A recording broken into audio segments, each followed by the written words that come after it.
여러분 만약 10억을 벌었는데 국가가 세금으로 8억을 가져간다면 믿겨지시나요? 에이 설마 그런 법이 어디 있어?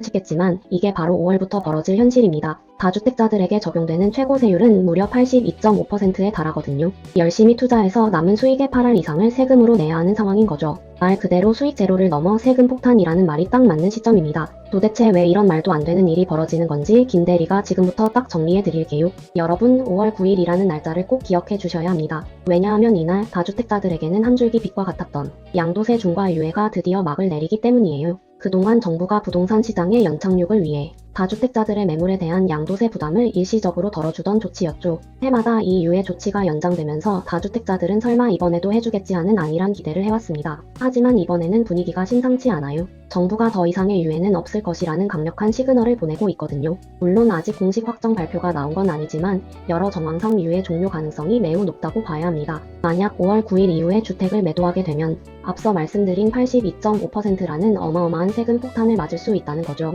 과거와 달리 장기 보유 특별 공제 혜택도 제대로 받기 어려워지면서 실질적인 세금 부담은 더욱 커질 수밖에 없습니다. 이렇게 되면 아무리 큰 시세 차익이 발생해도 막상 내 손에 들어오는 돈은 생각보다 훨씬 적어지겠죠. 결국 다주택자들은 지금이라도 팔아야 하나?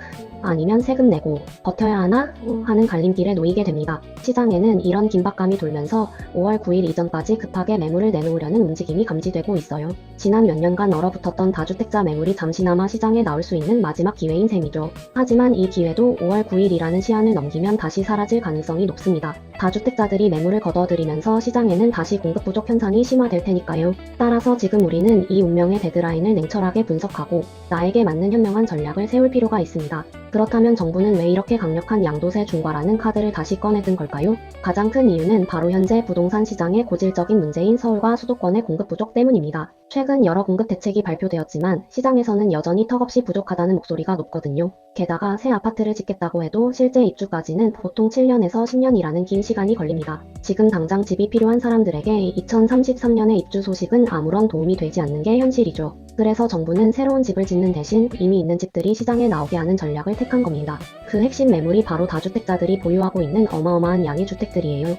다주택자의 비율은 전체 유주택자의 15%에 불과하지만 이들이 가진 물량은 전체의 상당 부분을 차지하거든요. 서울만 봐도 약 100만 가구에 가까운 물량이 다주택자들의 손에 쥐어져 있는 셈입니다. 신도시 하나를 만드는 것보다 다주택자 매물을 유도하는 게 훨씬 빠르고 확실한 공급책이 될 수 있는 거죠. 이를 위해 정부는 당근보다는 강력한 채찍인 양도세 중과 카드를 꺼냈습니다. 5월 이전에 팔지 않으면 수익의 80%를 세금으로 떼어가겠다는 아주 무서운 경고인 셈이에요. 압박감을 느낀 다주택자들이 매물을 내놓게 하여 집값을 안정시키겠다는 게 정부의 계산입니다. 과연 정부의 이 채찍이 시장에 매물 폭탄을 가져올 수 있을까요? 이 정책적 의도를 정확히 파악해야만 여러분이 흔들리지 않는 투자 기준을 세울 수 있습니다. 숫자로만 들으니 감이 잘 안 오시죠? 마포에 있는 한 신축 아파트를 예로 들어볼게요. 시세가 아주 많이 오른 곳이죠. 만약 어떤 분이 5년 전 이 아파트를 15억에 샀는데 지금 30억이 됐다고 가정해 봅시다. 산술적으로는 무려 15억이라는 엄청난 시세 차익이 발생한 상황입니다. 자, 이제 5월 9일이 지나고 양도세 중과가 적용된다면 어떤 일이 벌어질까요? 3주택자 기준으로 계산기를 두드려보면 정말 기가 막힌 숫자가 나옵니다. 먼저 기본 양도소득세율 최고 구간인 45%의 지방세 4.5%가 기본으로 붙고요. 여기에 다주택자 중과세율 30%가 추가되면서 합계세율은 75%가 됩니다. 마지막으로 양도소득세의 10%인 지방소득세 7.5%까지 더 더해지면 총 최종 82.5%입니다. 15억 벌었는데 세금으로만 무려 12억 4천만 원을 국가에 내야 한다는 소리예요. 결국 취득세와 각종 비용까지 다 떼고 나면 내 손엔 고작 2억 6천만 원 남습니다. 15억이 올랐는데 중형차 몇 대가 챙기고 끝이라니 이게 체감이 되시나요? 유예 기간에 팔았다면 10억 가까이 손에 쥐었을 텐데 그 차이가 무려 7억이 넘습니다. 다주택자들 입장에서는 이럴 거면 차라리 안 팔고 말지라는 소리가 절로 나오겠죠. 하지만 팔아야만 하는 사정이 있는 분들에겐 이 82.5%는 그야말로 사형 선고나 다름없습니다. 이 잔혹한 계산서가 시장에 어떤 도미노 현상을 불러올지 다음 챕터에서 바로 확인해 보시죠. 자, 이렇게 무시무시한 세금 폭탄 소식의 다주택자들은 지금 그야말로 패닉 상태입니다. 그런데 여기서 반전이 있어요. 누군가에게는 재앙인 이 상황이 우리에겐 엄청난 기회가 될 수 있거든요.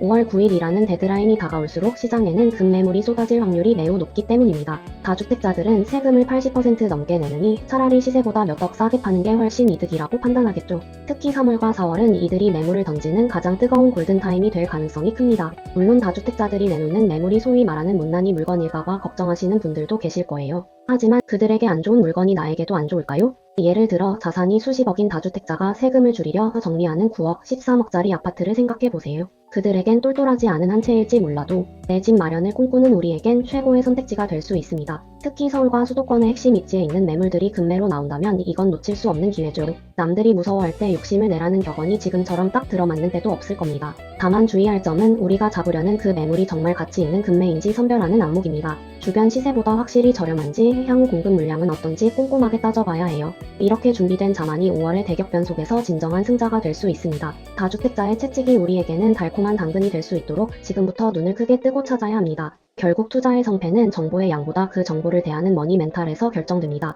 남들이 세금 폭탄 뉴스에 겁먹고 물러설 때 우리는 그 이면의 기회를 읽어내야 하죠. 5월 9일까지 남은 시간 동안 여러분이 해야 할 일은 딱 두 가지입니다. 첫째는 내가 감당할 수 있는 자금 범위를 냉정하게 파악하는 것이고요. 둘째는 관심 지역의 급매물 추이를 매일같이 모니터링하며 안목을 기르는 겁니다. 정책은 살아있는 생물과 같아서 여론에 따라 또 어떻게 변할지 아무도 모르거든요.